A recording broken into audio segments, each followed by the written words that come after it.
In light of Lanterns coming out next week on HBO, I wanted to rank all the Earth Green Lanterns from worst to best. Is this an objective list by any means? Yeah.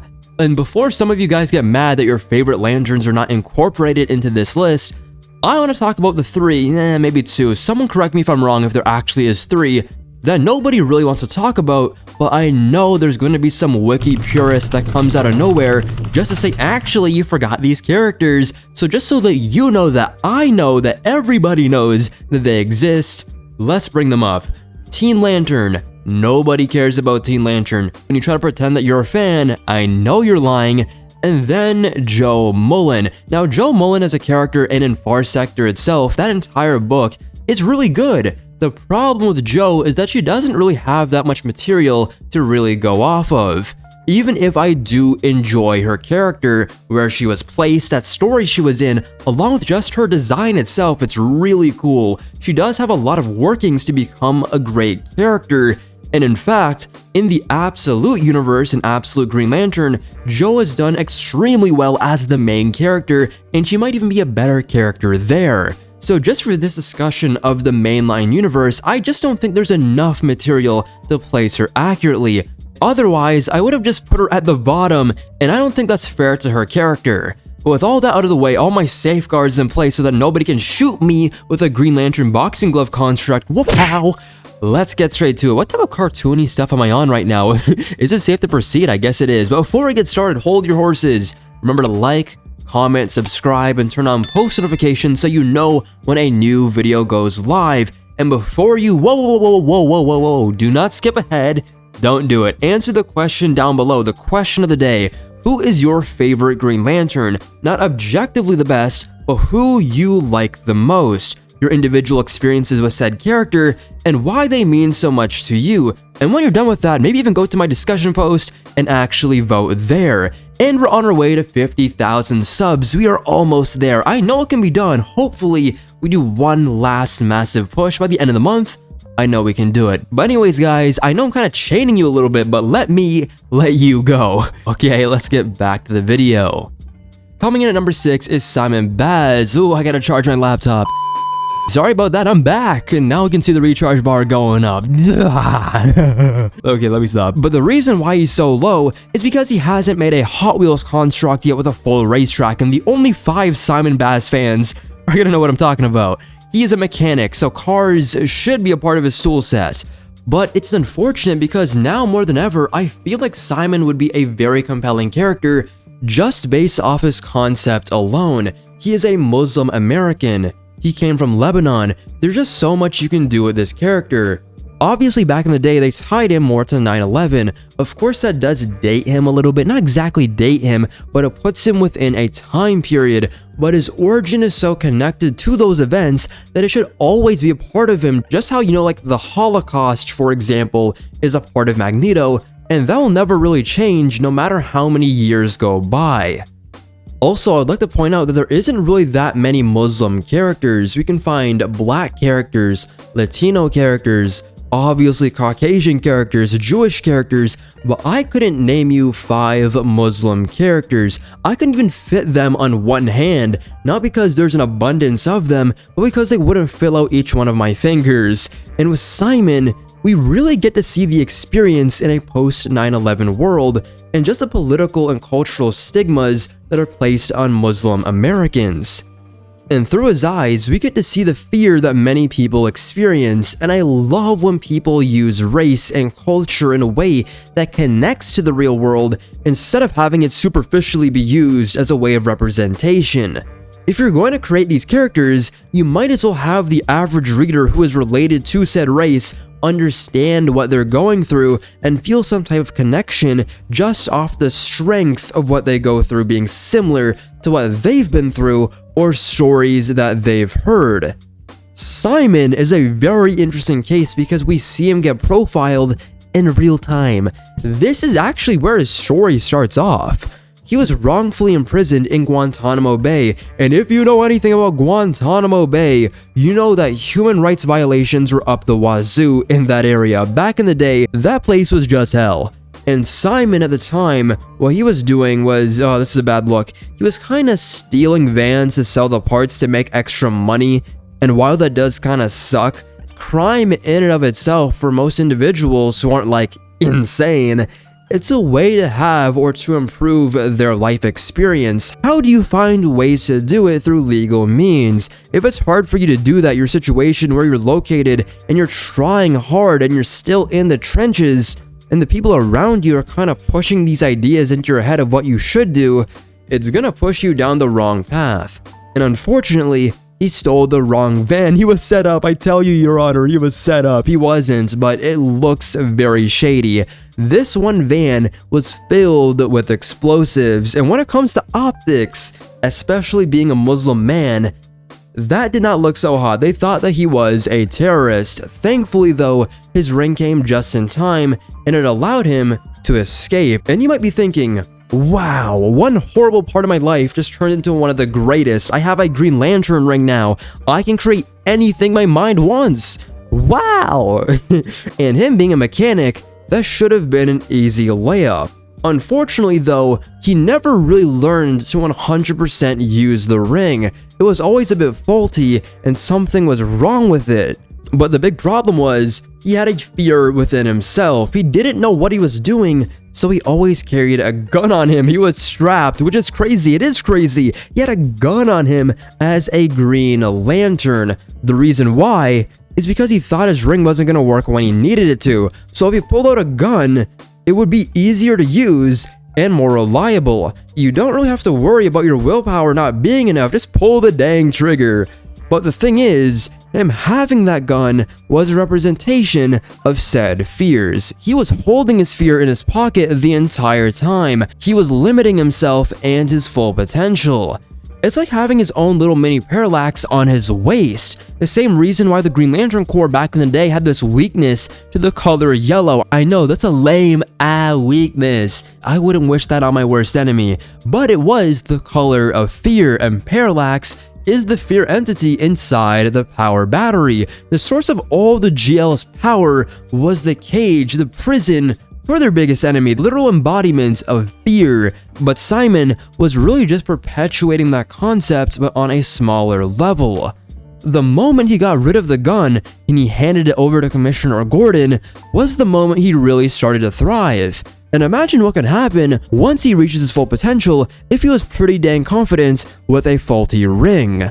What really sucks though is that Simon really had such a good position to become a very important member of the DC universe. He had a connection to both Hal Jordan and Sinestro, the main hero and villain of the entire franchise. His initial ring was a fusion of Hal's and Sinestro's that somehow made its way to him, with both of them leaving messages for the person who got their ring.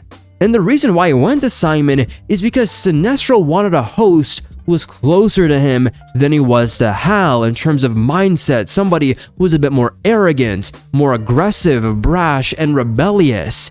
And from what we've already seen with him bringing a gun and the way that he proceeded through being a Green Lantern, he was very much unconventional. He was willing to either break or bend the rules of being a GL to suit what he believed was necessary, and all of that to me was really cool. The reason why I think he's not used as much is that there's a lot of overlap between Simon and other famous Earth Green Lanterns.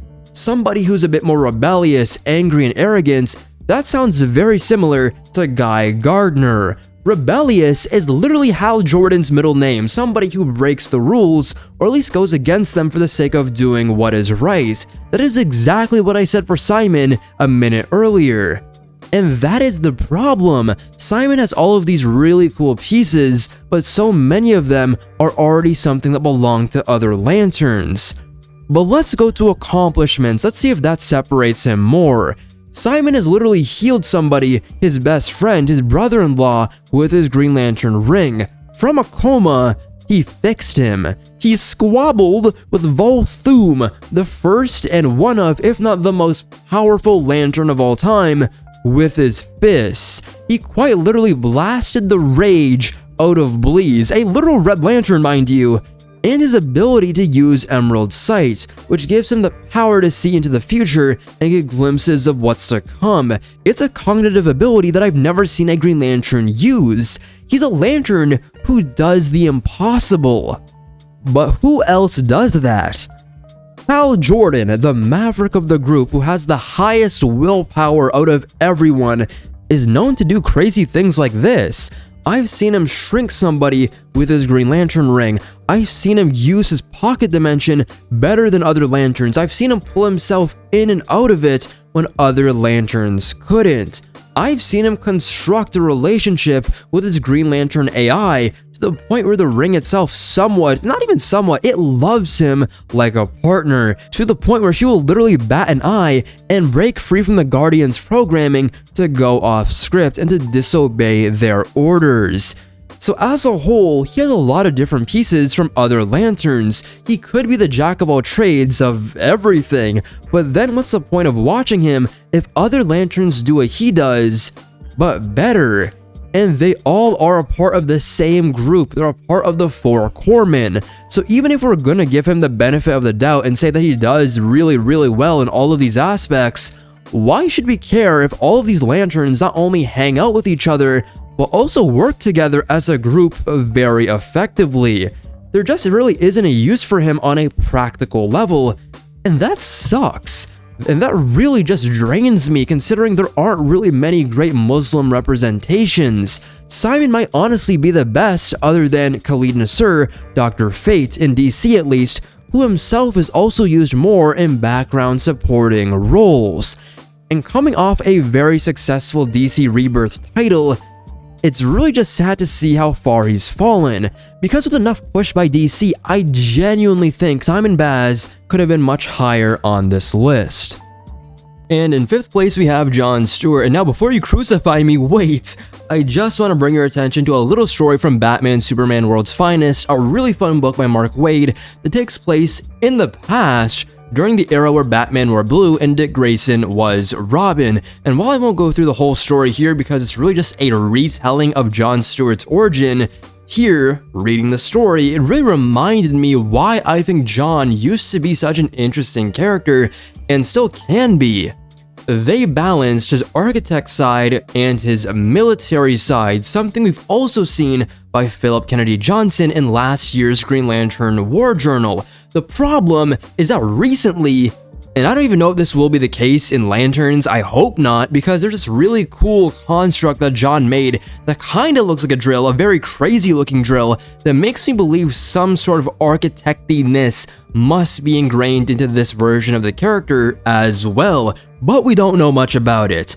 But when they focus purely on the military part of him, he becomes so straight and narrow, so by the book, that it's hard to really get invested into his character.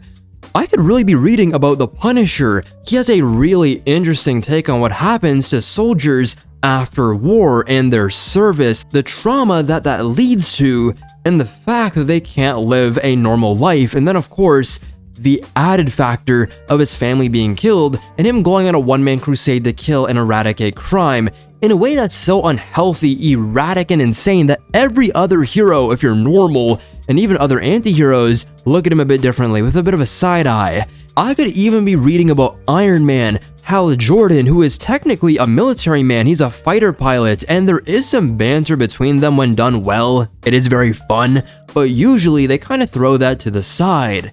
And the fact that one of his main Green Lantern constructs is just gun, bigger gun, different military gun here, a bunch of soldiers with guns there, is just very lame, because even Hal Jordan would do that. Somebody who's known to be very basic, quote unquote, we'll get to him later, will also create guns. It's not that different. If John creates a tank, Hal would probably do that too. Him creating a fighter pilot jet, while other Lanterns could do it, I've never really seen them do it much. It's very intrinsic to his character. He could be flying around normally, but because of comfortability, we see him in a jet, and because of the mastery that he has over those constructs, he can push it even further. So from a visual standpoint, Military John has already failed, and as a Green Lantern, visuals is half the battle. Green Lanterns are some of the most fun books to read just because we don't know what they will create. John currently has a level of predictability that doesn't exactly make it very fun. But once we see him look at things from an architectural perspective, is that even a word, then things start to change. As a leader, we usually see him as the man who keeps everything in line, everybody on their toes. But instead, what he should be seen as, ironically, is somebody who is less structured. Because of that background of being an architect, he is also an artist. He has helped Kyle before with creating things, drawing things. He's been a partner of Kyle's. We've seen him literally construct the headquarters of multiple heroes, and that was a part of his main run. He's more abstract than people give him credit for. And then we go into other details, like him having a sister that ended up dying very young, and his mother gaining dementia. And from there, to kind of save his mother from loss and spiraling, he has to tap more into himself, into the aspect of a Green Lantern, and how they're known to basically do anything as long as they have the will. He did something that was very much considered a breach of conduct, of code, creating a living construct of his sister so that his mother can sleep easy at night. These are the things I want to learn more of. This is the human aspect, the element that keeps people engaged. That makes people want to spend more time with the character. Without it, we're kind of left with stereotypical shooter man number 5. And that is so disrespectful considering he was the first human guardian of the universe. He was known as the master builder on some Lego movie type shit, capable of doing anything that he wanted. And while it might seem like a millennia ago, there was a time where John literally held the crown of the best modern Green Lantern run, while also having the most creative. And actually, even to this point, I don't think there's a book quite like Green Lantern Mosaic. There was so much going for him. Just like Simon Baz, he also dealt with a cultural experience, the black experience of prejudice, of racism, of the Klan no less, and so many aspects of identity in America that are really pulling John and using every single part of his potential in the early days of post-crisis. Now, the only real thing we'll call back to other than his military background was the fact that he led to the destruction of Xanchi, an entire planet, because he wasn't fast enough.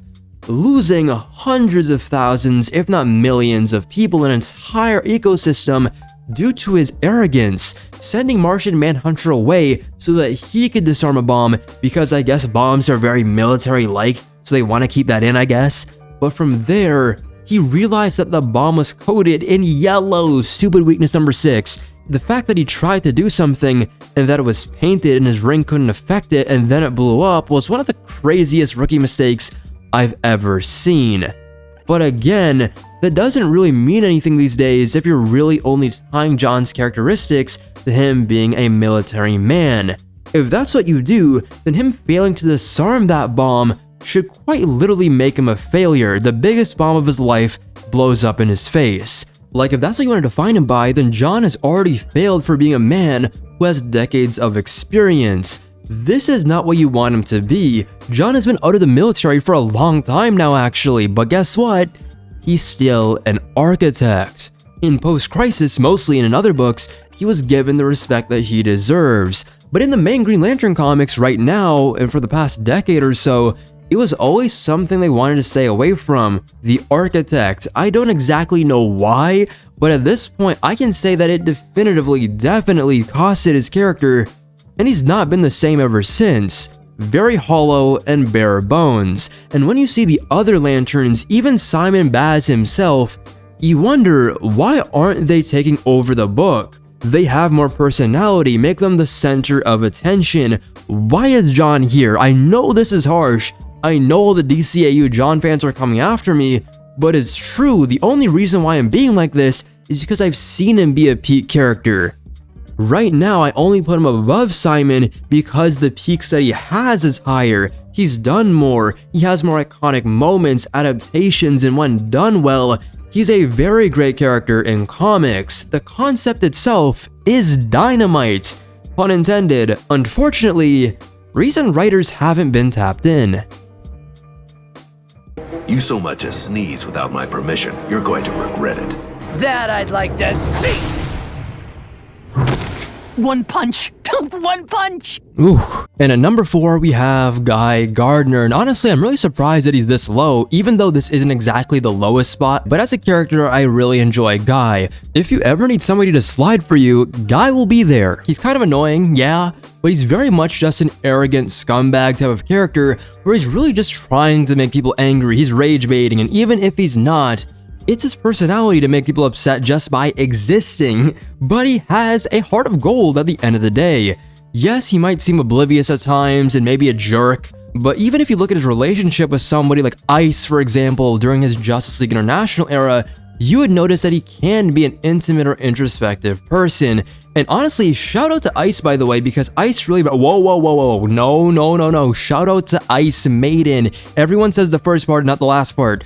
There we go. Let's say the full name because nobody likes the other one, okay? That one's complete and utter trash. Can I get a retweet? But also, shout out to gym teachers because Guy was a physical education teacher himself. And you know, I know, everyone knows that was the best part of school. He was mentoring kids and really trying to get everybody on the right track. I told you, he's a good guy. He just needs to get punched in the face sometimes. But that PE aspect to his character, while Guy isn't exactly known to be somebody who has a construct style, he's known for being somebody with so much willpower that it flows out of him like a faucet. And while that is a cool aspect to his character, what really made me fall in love with Guy, like right off the bat, was something so menial and stupid. As a character who's very much about jokes and snarky one-liners, the moment I saw him fight, like fight with Hal Jordan, those two being some of the big heads of the Lantern Corps, it was really cool seeing him do a literal hockey battle with Hal. I always look at the rings like lightsabers in Star Wars and how having a duel in this universe is with your constructs, and seeing them trade dozens of hockey pucks and try to shoot and score each other was so wacky and goofy. But wacky and goofy is what I imagine a Green Lantern construct fight should be. That's what I picture it, embracing the ridiculousness. And speaking of ridiculousness, nobody does that better than Guy. Proudly rocking that bowl cut with all the confidence in the world, and he still pulls, not even bad shorties, the good ones too. So that tells you that all you really need at the end of the day is confidence and to change your attitude and to, you know, code switch a little bit here and there whenever the time calls for it.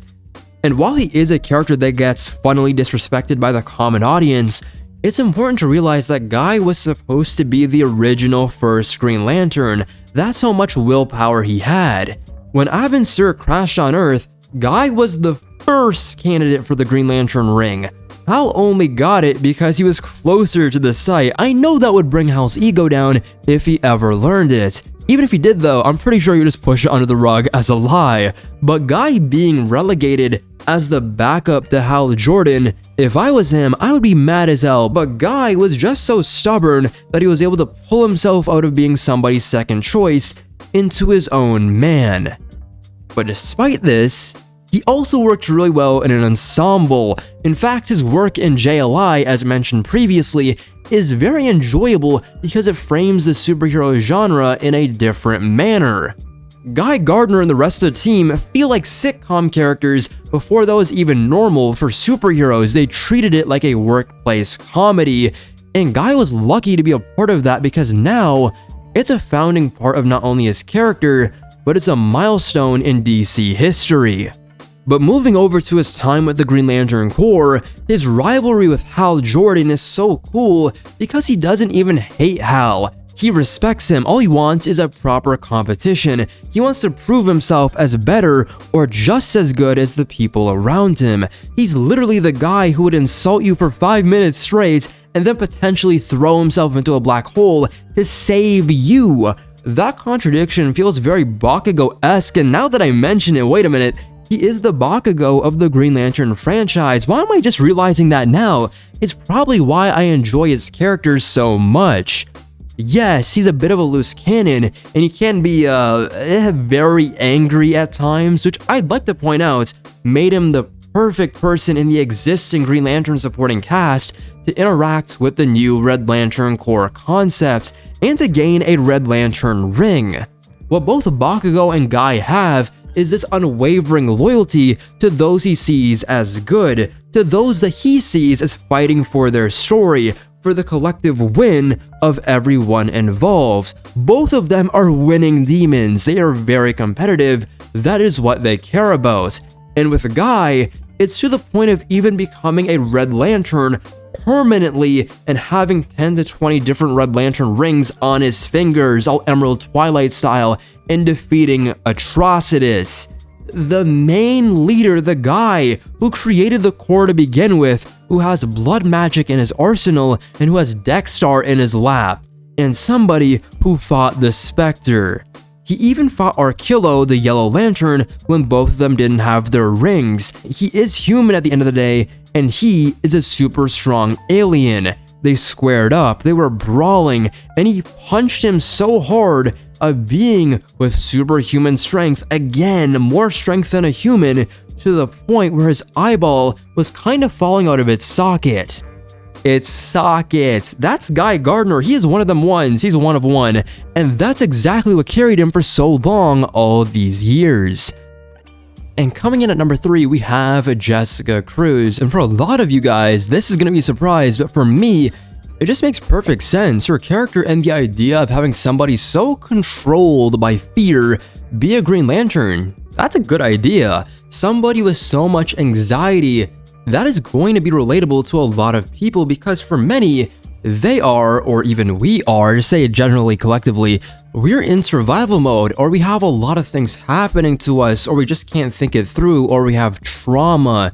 She has PTSD. She saw her friends or the people that she loved die in front of her, so because of that, she has developed agoraphobia. And if you don't know what this is, it's the idea of being in open spaces and the fear of being in a situation where escape might be difficult. So maybe you're in like a giant mall, or you just, I don't know, you're in somewhere that isn't enclosed. So you stick in literally your own bubble. You don't want to leave your house. And I really love the dialogue that she has, that it's very hard for her to get up in the morning to get out of her bed because she fears what awaits on the other side of her door. So there's already internal struggle and an external struggle just to get up every morning. You might think that's the opposite of Will, but she has trauma, a disorder in her brain, and she's overcoming it every single day. And she doesn't even know the will that she's putting out just to exist and live. She says her brain is like a hamster wheel. She feels fuzzy all the time, like she can't breathe right. But she always gets up. But that's only the first part of the scenario. The problem is that this is only the first step. This decision making has two-factor authentication. She has to get out the door, and a lot of the times she's in fear and she just gets paralyzed. Eventually though, what makes her character so endearing to a lot of us is that she has a profound sense of resilience that she just has to tear out of herself every single day. And eventually, instead of being bundled up and wrapped within her, that resilience becomes the armor she wears around herself day in and day out. Her survivor's guilt will eventually be conquered, her panic attacks will become less common. And I forgot to mention, she started off bound to Power Ring, the Earth 3 version of Green Lantern that is operated on fear and just self-loathing and destruction. So she is wearing that in her debut. And eventually, through the help of Batman, she overcomes those negative feelings just for a little bit. But then she gets her Green Lantern ring, and we realize what Will is in a more profound manner. Unlike Hal Jordan, who is literally a fearless fighter pilot, well, he does have fear, but he doesn't really like to show it. He just goes gung-ho into situations. With Jessica, it really puts in perspective what true willpower really is. What that idea is, the concept is, at the end of the day, it's not about being a daredevil, a man without fear, say that again, but it's the ability to survive that daily struggle, that exhausting battle of fear, of being fearful of death, out of getting caught lacking, out of the family members around you disappointing you, you disappointing them, betraying you, or a full circle moment, a deja vu scenario where something bad happens to them as well, just like what happened to her friends. Out of everyone, she feels the most deeply human, flawed, and disgruntled in a way that doesn't make her look like a bad person. She is flawed in a way that something is happening to her that's hampering her true potential, and only she can be the one to make the proper steps. Her life, though, is basically one lesson to the readers. You don't have to do this alone. Even if you have the whole world against you, there will be people there willing to help you. You just have to open yourself up to them. But again, it is easier said than done because once you have all this built-up trauma, it's really hard to trust people, which is why it was so cool to see her progression with her and Simon Baz being a duo, having a book together and really picking each other's brain to understand what their version of Will looks like and how they can complement each other. In the beginning, both of their batteries were conjoined together, their power batteries. They were forced to work together as one unit, and through that, both Jessica and Simon became better people. We got to see the dorky side of her, somebody who's very down to earth and could be literally anyone reading or watching this video right now. She could be you, somebody who enjoys her pop culture or her comfort meals or her favorite TV show that keeps her from completely collapsing. A lot of you guys can relate to this. If there was ever a self-insert Green Lantern, and I don't mean this in a bad way, somebody that you can see yourself in their shoes, it would be Jessica. Unlike a lot of the other lanterns, she doesn't feel larger than life. She's a representation of our lives, and the lessons she learns, we can as well. All we need is the will, and we can be just like Jessica. And at number 2, we have Kyle Rayner drawing his way up to the second podium. And on most days, on some really good days, he really is number 1 for me. A lot of the times, though, it switches back and forth with the number 1 spot that a lot of you guys have already figured out by now. And for a lot of people, he is their number 1, and that is completely valid. With Kyle, he is the Spider-Man of the Green Lantern Corps. He was somebody who was given great power really early on, but didn't really learn the responsibility aspect of it. He was in the wrong place, well, depending on who you ask, he was in the right place at the right time, and he was gifted, essentially, a Green Lantern ring, and then he just went on his merry way. And I love stories with tropes where the person is just overconfident in the beginning because, well, why wouldn't they be? They're stronger than everybody else, they're better than everybody else. But then there's that one sparking moment where everything just gets real. Unfortunately with Kyle, it had to be the very infamous fridging moment where his girlfriend was stuffed in a fridge by Major Force and used as a plot device like Gwen Stacy. While not exactly the greatest piece of writing, what it did for Kyle's character was very fascinating.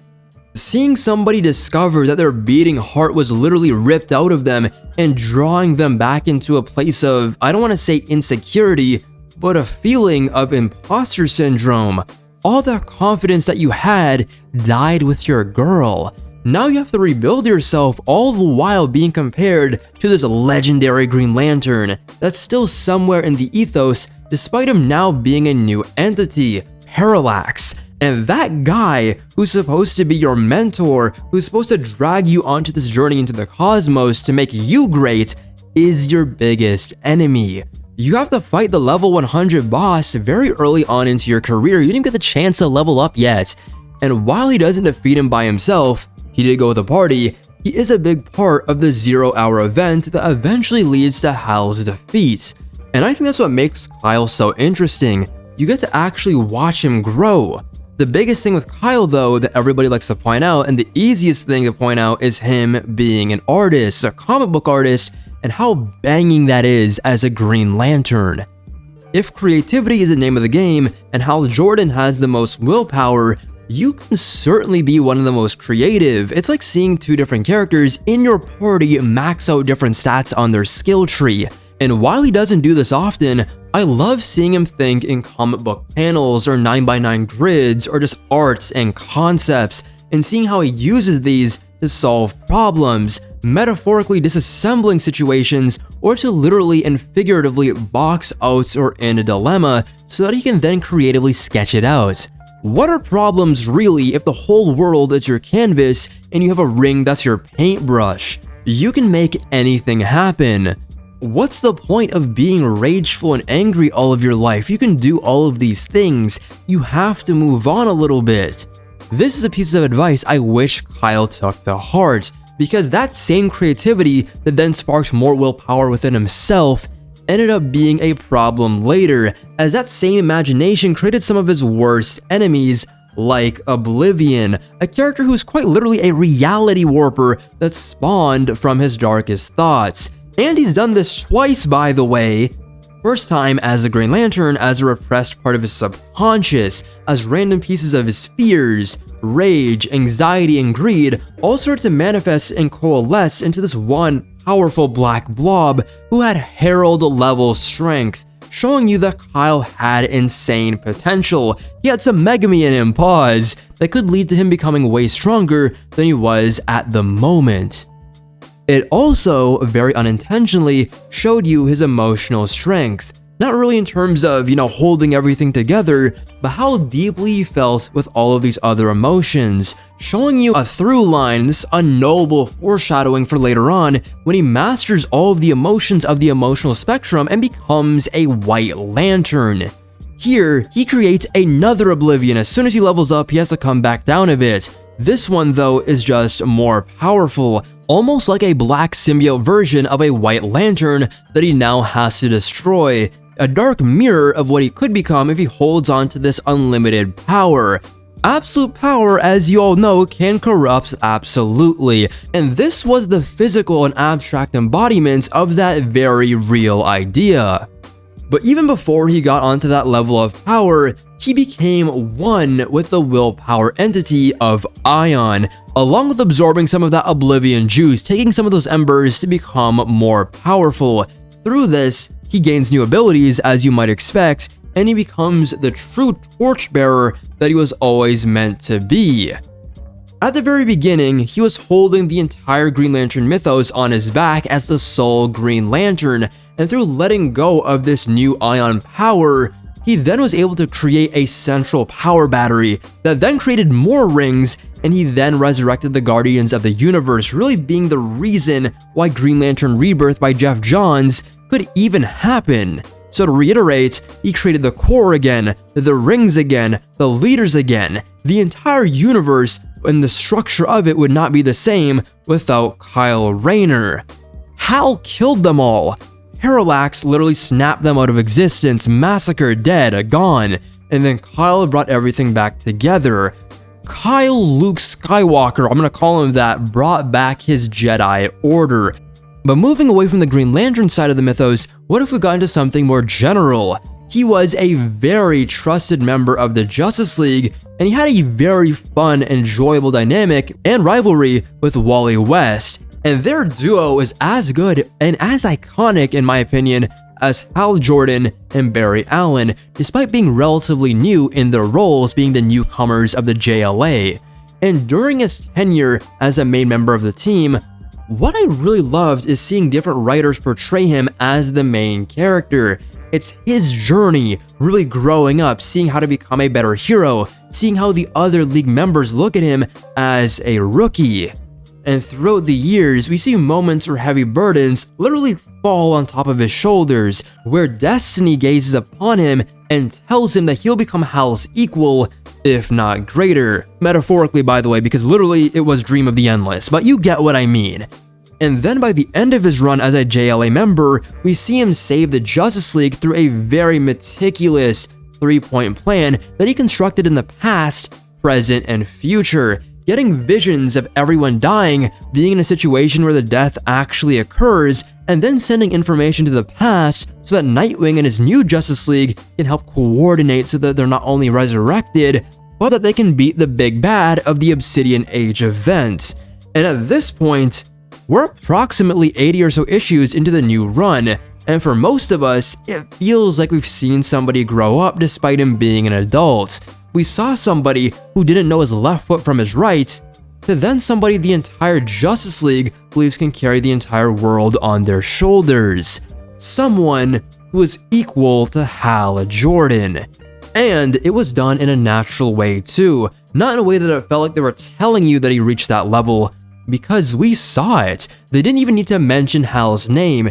it was quite obvious from his accomplishments to everything that he's done that he made it. There was nothing that needed to be said. Also, bonus points, I just love seeing moments where Kyle Rayner's art is just featured in a museum in a random comic book and characters are like, oh look, Kyle actually made some pieces, he's not a bum artist anymore, he actually got some stuff out there. Or when Wonder Woman commissions him to do the cover art for her new book. Little stuff that really makes the entire DC universe come together, and there was never really a prominent artist character either. And in a world full of arts, in a medium based on what we could see, it really just needed to happen, and I'm glad he's as successful and as loved as he is now. And at number 1, who else could it be? Hal Jordan. When it comes to Hal, I'm misspeaking. When it comes to Hal, no more disrespect on my goat's name. Even if he might be old in Lanterns, he will be putting in work, if not in terms of action, in terms of acting.